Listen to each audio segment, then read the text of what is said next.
tentang kebekerjaan yang bertema kolaborasi di bidang kerja, tentang struktur organisasi PT Charon Pokhan Indonesia Tbk dalam bentuk struktur sederhana.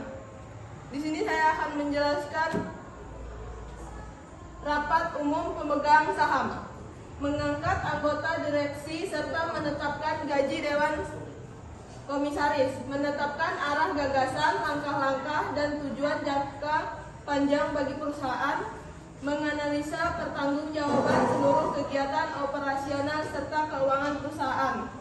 Yang kedua, dewan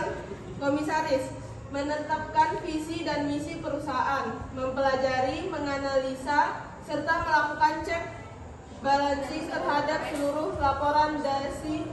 dari direktur, memberi tanggung jawab dan kepercayaan kepada direktur selaku pimpinan operasional perusahaan, menentukan kebijakan dan arahan teknis terhadap seluruh keputusan yang diambil dalam rapat umum pemegang saham. Yang ketiga, direktur utama, mengendalikan dan mengawasi jalannya seluruh kegiatan operasional dan keuangan perusahaan, memberikan laporan pada operasional perusahaan, menentukan kebijakan dan arahan teknis terhadap seluruh keputusan yang diambil dalam rapat umum pemegang saham. Yang ketiga, direktur utama, mengendalikan dan mengawasi jalannya seluruh kegiatan operasional dan keuangan perusahaan,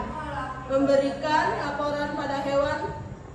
pada dewan komisaris mengenai operasional perusahaan dalam jangka waktu tertentu, membantu dan mendistribusikan tugas dan wewenang pada masing-masing bagian, mengambil keputusan dan menentukan arah operasional perusahaan sesuai kondisi perusahaan.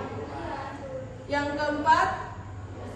direksi, melaporkan jalannya kegiatan perusahaan kepada direktur utama,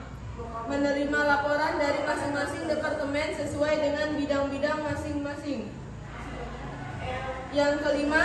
internal audit, membantu direktur utama dalam proses penyusunan kebijakan perusahaan berikut anggaran tahun perusahaan,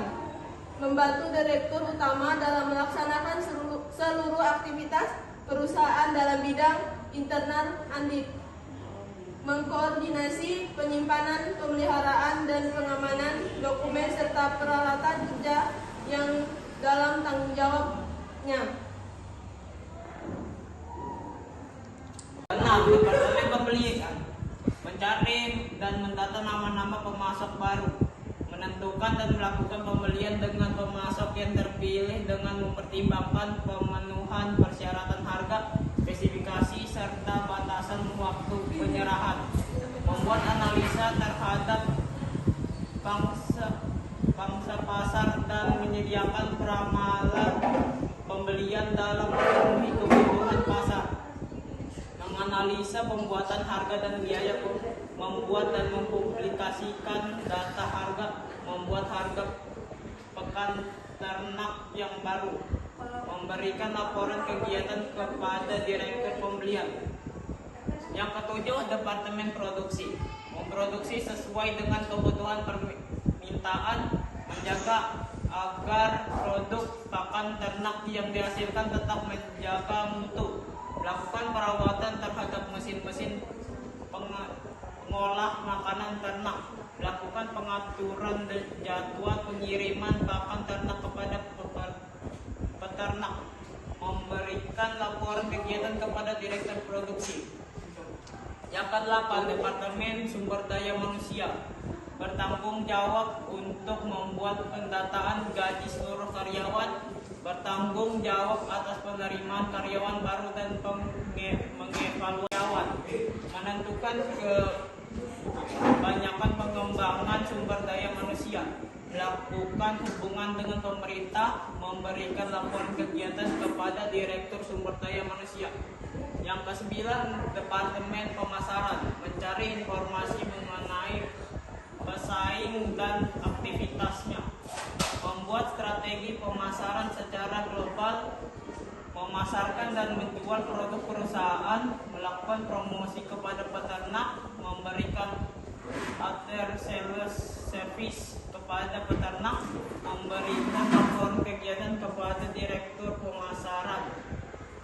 Yang ke-10, Departemen Teknologi dan Informasi melakukan maintenance komputer dari segala peralatan teknologi informasi perusahaan, mendukung dan memelihara basis data perusahaan, menganalisa dan merancang sistem dan program yang dibutuhkan perusahaan agar proses bisnis berjalan baik. Yang ke-11, Departemen Keuangan menyusun laporan keuangan untuk Direktur Keuangan, mengkoordinasikan penyusunan anggaran tahunan perusahaan, mengawasi pelaksanaan anggaran, mengatur pembayaran gaji karyawan dan biaya perusahaan seperti telepon, listrik, dan lain-lain. Yang ke-12, Departemen Research dan Development melakukan